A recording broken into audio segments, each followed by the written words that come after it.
هم به گفته قدیمی که اینجا یه چیزی پیدا شده. حالا ما میریم اینجا یه چیزی دنیا هم جان دادن، دستگاه زدن. ببینیم صخره بزرگ. بله، حفاری های عجیب غریب. بله، تونل های وحشتناک. میبینید که گویا اینجا گنجی پیدا کردن، چیزی راه ورودش رو پیدا کنیم.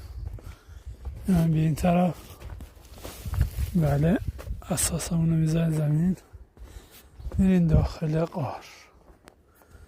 اینجا هم نقطه ورود دیگه، این هم سنگی گندگی.